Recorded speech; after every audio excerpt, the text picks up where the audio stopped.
Assalamualaikum warahmatullahi wabarakatuh. Halo guys, kembali lagi bersama saya Bobby Herian.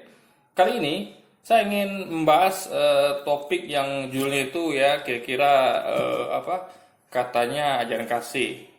Tapi sebagai minoritasnya tidak tahu diri. Nah, ini ya. Jadi topik ini yang saya bahas karena melihat begitu banyaknya ya umat Kristiani di Indonesia ini yang tidak menghargai, yang tidak menghormati mayoritas. Yang mana kan kita tahu Indonesia ini Kristen itu termasuk minoritas dan Islam adalah mayoritas. Jadi Islam itu sekitar 86% guys, sensus terakhir itu. Kalau tahun 80-an tuh bahkan 96% gitu kan. Jadi sekarang nggak tahu jumlah berapa ya, mungkin masih sekitar 86%-an juga gitu kan. Jadi Islam sangat mayoritas di Indonesia ini gitu, dan Kristen sebagai minoritas gitu. Saya nggak bicara agama lain, kenapa guys? Karena memang saya perhatikan, karena memang ada persinggungan antara Islam dan Kristen, di mana sama-sama bahas Yesus, sama-sama bahas Bunda Maria gitu kan, sama-sama bahas ajaran Yesus gitu kan, Taurat, Injil. Jadi rawan perdebatan. Tapi kalau perdebatannya nggak masalah guys. Yang penting dihindari adalah konflik dalam artian, kalau perdebatan bukan konflik menurut saya. Perdebatan itu adalah perbincangan yang tentunya harus hangat dan mengedepankan logika ya. Mungkin emosi ada, tapi nggak boleh diperturutkan alias dikeluarkan gitu. Jadi emosi itu biasa, kalau kita bincang apapun itu ya, kalau nggak setuju pasti ada sedikit emosi.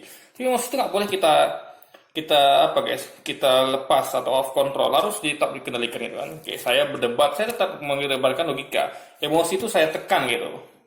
Saya tidak boleh mengeluarkannya dalam berupa kata-kata kasar, dikata goblok, idiot, apalagi PKI, apalagi kata guru dan segala macam, itu tidak saya lakukan gitu. Karena itu bukan perdebatan namanya, tapi permusuhan gitu. Nah, saya sangat menghargai ya umat Kristiani. Saya banyak kenal umat Kristiani ya, teman-teman saya banyak orang Kristen gitu kan. Dan mereka sepanjang saya ketahui dan saya dengar, saya lihat, mereka tidak melanggar ajaran kasih guys. Yang mana ajaran kasih itu kita ketahui adalah ditampar pipi kananmu, beri pipi kirimu gitu kan. Nah, mereka melaksanakan ini gitu, minimal di mata saya, sepanjang saya tahu dan sepanjang saya kenal mereka gitu. Ya, banyak saya kenal mereka itu. Jadi mereka tuh tidak pernah saya dengar mereka tuh menghina ajaran Islam gitu. Kayak poligami, kayak Nabi Muhammad itu katanya pedofil lah, nyembah batu hitam lah, apalagi namanya nyembah Ka'bah lah. Mereka tidak melakukan itu, atau hal-hal kasar lainnya, mengatakan orang lain goblok, idiot, PKI dan segala macamnya ya, itu bagus gitu. Bahkan mereka selalu tidak pernah menyakiti orang lain, hati orang lain guys, sepanjang pengetahuan saya. Dan saya banyak kenal orang Kristen begitu gitu. Nah, itu adalah orang Kristen yang saya akui memang mereka menjalankan ajaran kasih. Nggak tahu kalau di rumahnya atau di pergaulan yang lain, tapi selama pergaulan saya akui mereka telah melaksanakan ajaran kasih gitu, ya kan, sepanjang saya gitu kan. Kadang mereka mungkin interaksi dengan saya itu nggak sesering ketika mereka di rumah atau dengan yang lain gitu kan. Minimal sepanjang saya lihat mereka tidak begitu gitu, sepanjang saya dengar mereka tidak begitu. Nah, tapi banyak juga umat Kristiani yang tidak melaksanakan ajaran kasih gitu. Dia mereka dengan bangga mengatakan ajaran kasih, tapi faktanya mereka tidak melakukan itu gitu. Nah, ini yang mau saya sampaikan. Jadi gini guys ya. Kita akan bahas bagaimana kelakuan kaum minoritas ya, Kristen dengan kaum minoritas Islam. Nah, kita nggak bahas yang mayoritasnya ya. Kenapa? Karena minoritas ini nanti topik bahasanya maunya khusus lagi gitu harusnya. Ini khusus minoritas biar tidak bercampur gitu guys. Nah, jadi kalau di Indonesia ya, daerah-daerah yang minoritas Islam itu ada di Papua, lalu di NTT, ya, yang maksudnya dengan Kristennya ya.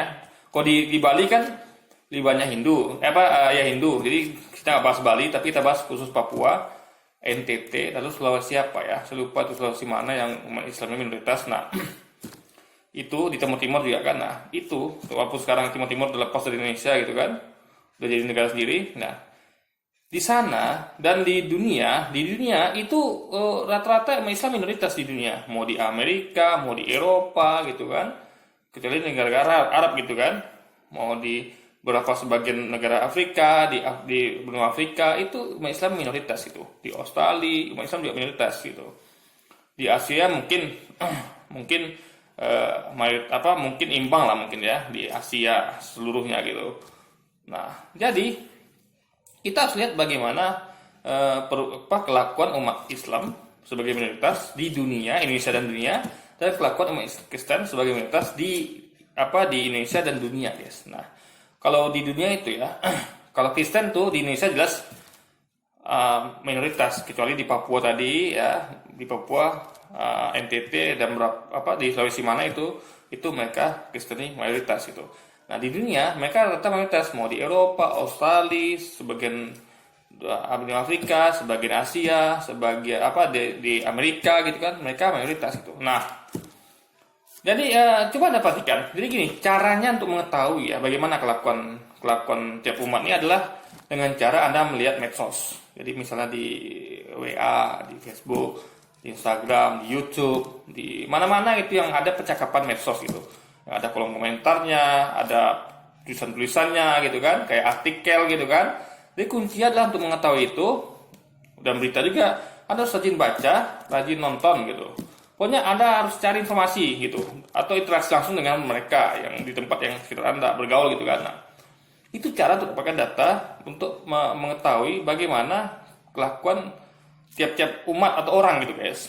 Nah, jadi sepanjang saya dengar, saya hobi baca orangnya, saya hobi nonton, jadi saya selalu baca berita ya, yang saya senang sekali membaca berita tentang kejadian dunia, politik, ekonomi segala macam gitu kan, apapun yang kejadian di dunia ini saya suka sekali guys. Saya tiap hari itu bahkan saya baca koran ya, koran lokal. Jadi ada Tribun itu dulu kalau masih kerja di tempat saya tuh lama tuh saya baca koran Kompas, Media Indonesia, dulu waktu masih ada Media Indonesia kan. Lalu Pekanbaru Pos, Riau Pos, apalagi Tribun gitu kan. Tribun Pekanbaru, Tribun ya, Tribun. Koran Tribun, lalu dan banyak lagi guys gitu kan. Belum lagi Salam TV gitu kan. Saya suka nonton TV One, Metro, CNN gitu kan. Pokoknya berita lah gitu. Bahkan di internet pun saya suka surfing gitu. Berita-berita di kanal internet gitu. Nah, jadi saya cukup tahu, dan di medsos juga terutama. Saya ikut forum debat terutama ya. Forum debat itu Anda akan lihat bagaimana kelakuan. Jadi forum debat itu adalah guys, Anda akan lihat bagaimana kelakuan umat itu sebenarnya gitu. Ya kan? Karena di situ memang isinya memang itu diuji mental Anda diuji, akhlak Anda diuji situ. Karena Anda akan karena situ adalah dunia perdebatan di medsos itu ya, di forum-forum dialog keagamaan gitu ya, atau dialog perdebatan antar agama. Itu memang diuji mental, emosi ya. Jadi Anda tuh akan dipancing untuk, karena namanya perdebatan pasti ada banyak yang tidak setuju dan yang setuju gitu. Nah, ketika yang setuju itu Anda harus bisa mengontrol emosi. Bisa mengedepankan logika gitu, bahwa itu kan suatu permusuhan, tapi yang perbedaan yang harus disikapi dengan baik gitu, bukan dengan cara yang mengatakan orang lain itu bodoh lah, goblok, idiot, PKI segala macam gitu kan.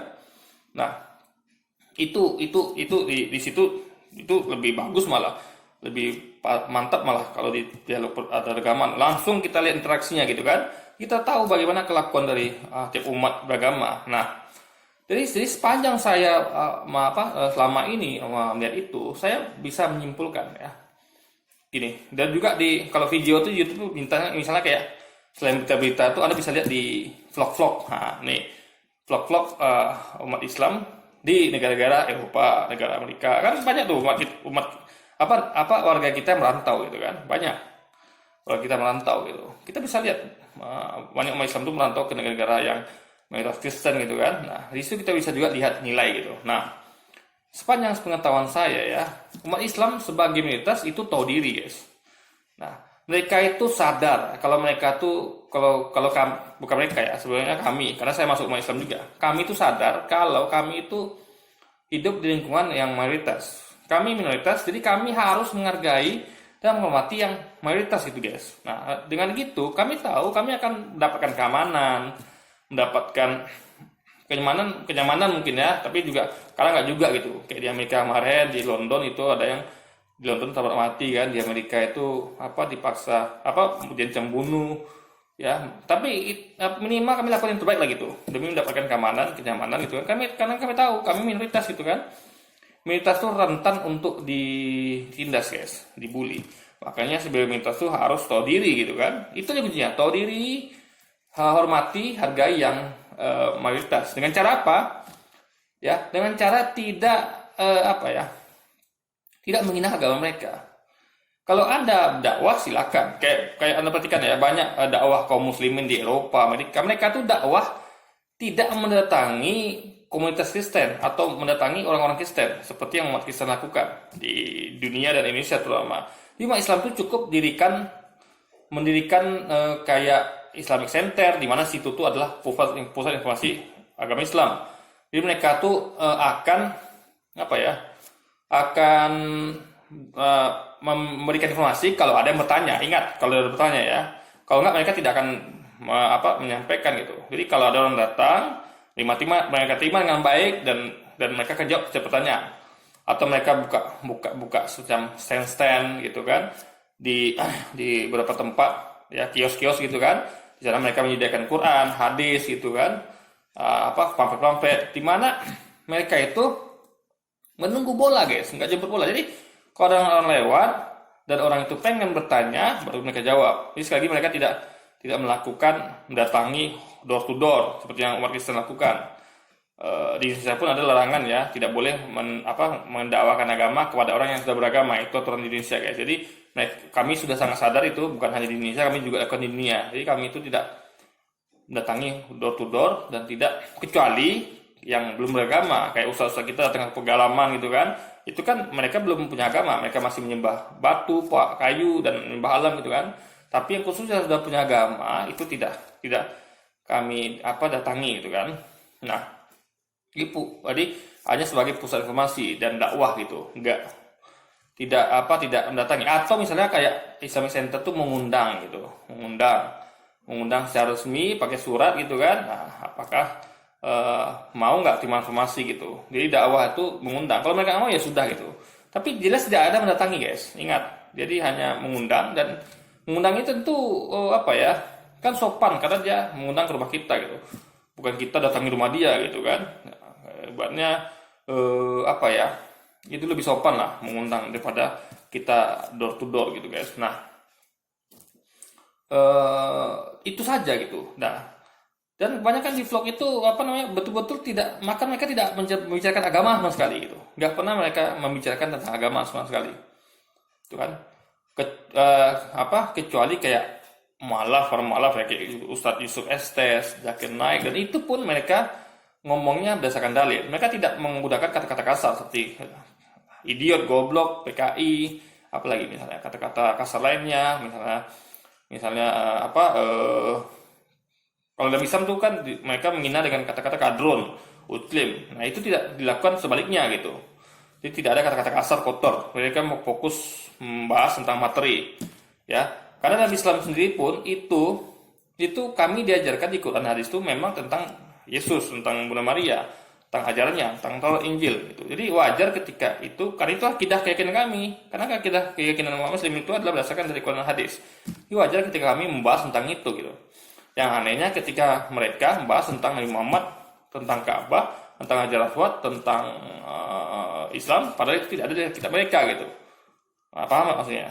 Nah, kalau mereka bahas tentang Yesus itu masih relevan, karena memang itu di kitab mereka ada tentang Yesus, tentang Taurat, Injil, ada di kitab mereka.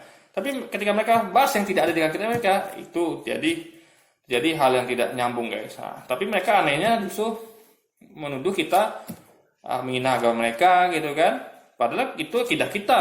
Kita meyakini Yesus bukan Tuhan. Ada di Al-Quran hadis. Dan mereka meyakini Yesus Tuhan. Ada, kata mereka klaim ya, ada di Alkitab. Padahal faktanya tidak ada. Nah, tapi kalau Nabi Muhammad misalnya ini itu membaca suatu dan segala macam, itu kan tidak ada di Alkitab gitu. Apa relevansinya? Mereka bahas itu gitu. Nah, itu jadi mereka ini sudah offset, guys. Jadi mereka ini sudah melakukan hal yang berlebihan, yang di luar batas gitu. Mereka nuduh kita padahal mereka melakukan jauh lebih parah daripada itu gitu kan. Kita nggak parah ya, kita sesuai materi gitu. Jadi kita ini malah lebih canggih, guys, karena kita bahas ya Yesus bukan Tuhan, itu ada di Al-Quran, ada di hadis, ada di Alkitab. Tapi kalau dia klaim katanya Yesus Tuhan, itu hanya ada di Alkitab, dan itu pun klaim dia aja juga. Cuman dia klaim dia aja, dia Quran nggak ada, hadis nggak ada. Jadi kita menang 3 poin, guys. Kita sebut Yesus itu adalah bukan Tuhan, ada di 3 tempat. Di Al-Quran, di hadis, dan Alkitab. Di kata-kata Yesus, ya saya kasih contoh ya. Yesus mengatakan, ingatlah Israel, Tuhan Allah kita adalah Esa, satu-satu Tuhan. Dan juga dia katakan, demikianlah mereka mengenal engkau, satu-satunya Allah yang benar, dan mengenal Yesus Kristus, atau aku yang engkau utus. Itu jelas dalilnya. Juga dia katakan, akulah jalan kebenaran dan hidup. Ya, tidak ada sampai kepada Bapa kecuali aku. Itu artinya dia adalah jalan menuju Bapa. Dan waktu itu jalan satu-satunya dia, guys. Karena Nabi Musa sudah tidak ada lagi, Ibrahim tidak ada, dan Muhammad belum datang gitu. Nah, jadi itu adalah poin di mana kita di situ kita menang telak, ya. Yesus bukan Tuhan, itu ada di 3 kitab, kitab hadis, Al-Quran, dan Alkitab sendiri. Di kata-kata Yesus malah kan, di Alkitab itu Yesus langsung ngomong sendiri. Tapi ketika mereka klaim Yesus Tuhan, itu hanya ada di Alkitab mereka, dan itu pun klaim mereka aja gitu. Bukan kata-kata Yesus gitu, kata-kata orang lainnya, yang mana orang lain itu mengatakan ada 3 memberi kesaksian, yaitu Bapa, Putra, dan Kudus. Itu bukan kata-kata Yesus. Jadi mereka kalah telak di situ, guys. Nah, apalagi di Quran sama hadis tidak ada keterangan Yesus Tuhan gitu kan. Nah, jadi di situ kita ada menang telak gitu. Nah, tapi dan itu jadi ibaratnya kalau kita bahas pun kita pasti menang telak. 3 sumber sekaligus semuanya membenarkan itu, membuktikan itu. Sementara mereka cuma satu sumber, dan itu pun bukan membenarkan klaim mereka aja gitu kan. Karena Yesus tidak pernah ngomong gitu. Yesus malah ngomong sebaliknya, guys. Nah, lalu apa lagi ya?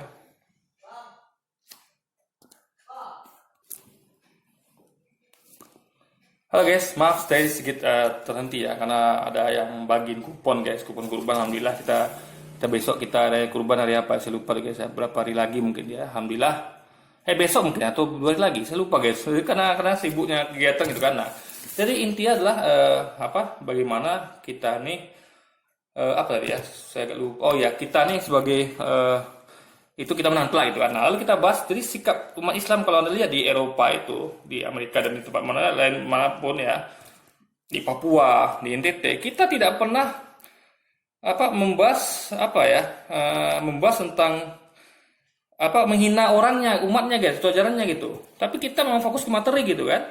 Karena materi ada perdebatan ada di materi. Selama Anda masuk ke materi dan itu ada dalilnya, itu tidak merupakan suatu serangan.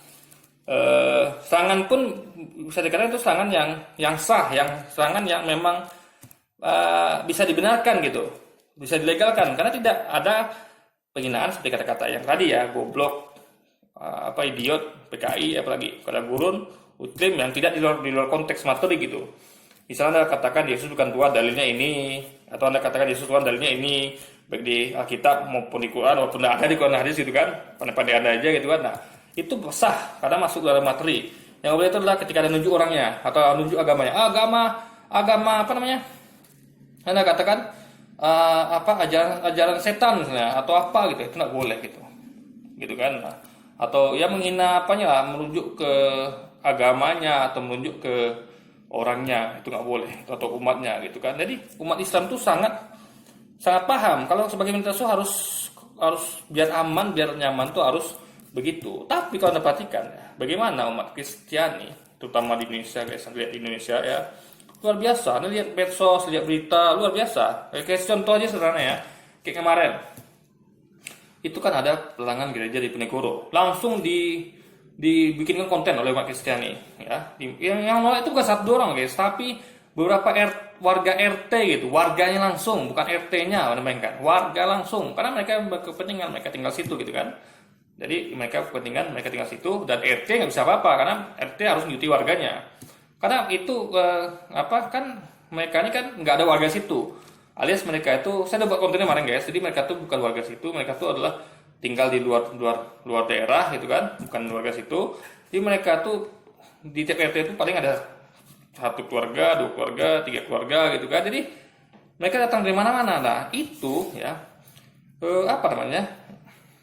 jadi wajar warga situ misalnya masa ngapain sih bangun gereja di sini gitu kan, toh bukan warga sini juga gitu kan. Ibaratnya apapun itu, guys, kita perlu izin warga, kita nggak bisa melangkahi warga gitu kan. Nah, sama kayak Islam membangun masjid di Papua atau di NTT, kita yang diizin warga dulu. Kalau warga nggak izin, kita nggak akan bangun, karena itu kita merasa nggak bakal tenang, ibarat nanti nggak merasa nyaman karena warga sudah nolak dari awal. Makanya kuncinya adalah ikut aja warga, sudah selesai gitu.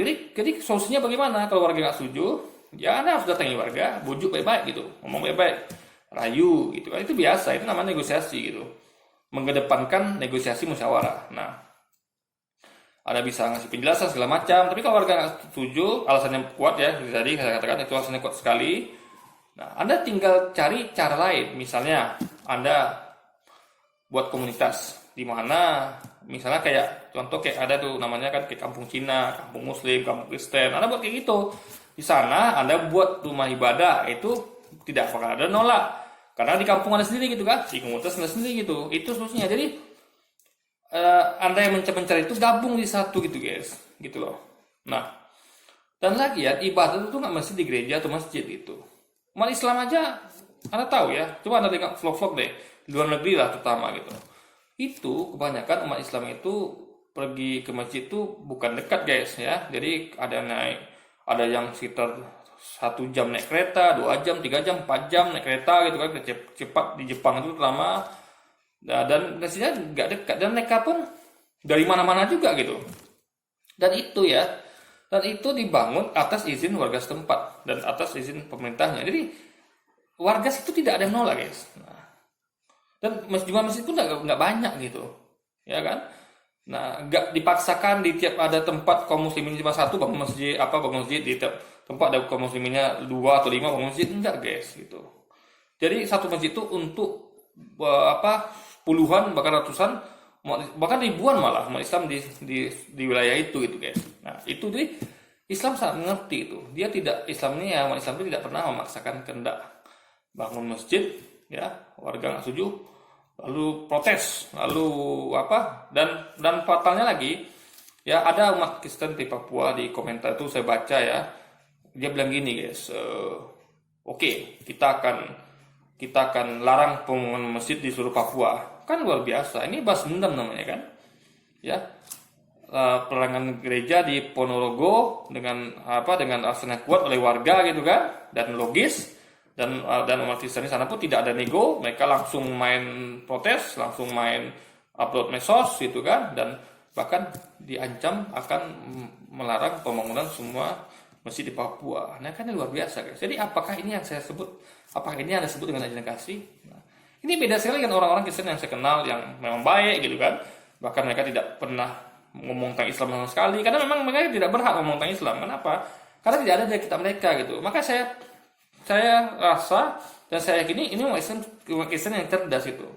Mereka tahu Islam tidak pernah disebut di kitab mereka, Nabi Muhammad Ka'bah aja tidak pernah disebut di kitab mereka. Wajar ketika mereka tidak membahas itu. Tapi kalau umat Muslim membahas tentang Yesus, Bunda Maria, Taurat, Injil, itu wajar karena ada di Al-Quran dan hadis itu guys. Nah, itu yang perlu dipahami ya. Jadi bukan hanya melihat ini Islam Kristen, enggak. Jadi Anda harus lihat kedalamannya itu guys gitu. Kenapa Islam boleh bahas tentang Kristen, kenapa Kristen boleh bahas tentang Islam, kecuali tentang Yesusnya oke. Kristen bahas tentang Nabi Isa, bahas tentang Maria oke, karena memang bersinggungan gitu. Tapi tentang yang lain kita Muhammad, poligami, apalagi Ka'bah, itu kan tidak relevan lagi gitu, tidak ada di Alkitab dan keyakinan dari kaidah umat Kristiani guys. Nah gitu. Nah jadi itu salah satu contoh ya, di mana langsung dibalas gitu kan dengan umat Islam Papua akan melarang pembangunan seluruh masjid di Papua. Ini apa namanya? Apakah ini ajaran kasih? Apakah ini toleransi? Enggak, ini yang namanya adalah bukan ajaran kasih, dan ini adalah ajaran balas dendam. Ya. Ajaran balas dendam yang pernah diajarkan di gereja atau diajarkan pendeta, tapi umat Kristen ini mempraktekannya, ajaran balas dendam guys. Nah, jadi ini sangat luar biasa ya, efeknya menyeluruh bahkan gitu kan. Nah, ini kan memancing, artinya provokasi dari Louis yang itu kan Louis kan itu berhasil guys. Jadi itulah berbahaya gitu kan. Makanya kita nggak boleh melakukan hal itu guys. Ya mungkin banyak lagi contoh lain kayak cuman itu kita akan bahas di dalam waktu sharing di konten saya juga kan, itu juga saya bahas tentang hal itu. Jadi nanti ada nonton konten saya kan temukan ada hal-hal itu, banyaknya komentar mereka yang kotor, yang kasar gitu kan, mencerminkan mereka minoritas yang nggak tahu diri guys ya. Mereka udah hidup aman di Indonesia, udah dilindungi, nyaman, tapi mereka mungkin karena kebaikan umat Islam di Indonesia dan dunia, makanya mereka mungkin jadi sombong gitu, jadi lupa diri itu kan gitu, sehingga mereka berani bertindak semena-mena gitu kan, bertindak luar batas, tidak, atau lupa kalau mereka ada prioritas yang harusnya menghargai dan menghormati mayoritas agar mereka mendapatkan keamanan, kenyamanan gitu guys. Seperti yang kita lakukan di tempat-tempat kita yang minoritas, kita berbuat baik, kita menjaga hubungan dengan mayoritas, itu kita tidak menyinggung mereka, hanya kalau berdebat pun hanya pada materi, dalil, tidak masuk pada penghinaan agama atau umatnya guys, gitu, tidak menunjuk pribadinya gitu kan. Nah itu dia guys. Nah kayaknya mungkin sekian dulu aja video kita kali ini, cukup gitu guys ya, nanti kita akan sambung lain kali. Sampai jumpa lagi di video-video selanjutnya, dan wassalamualaikum warahmatullahi wabarakatuh guys.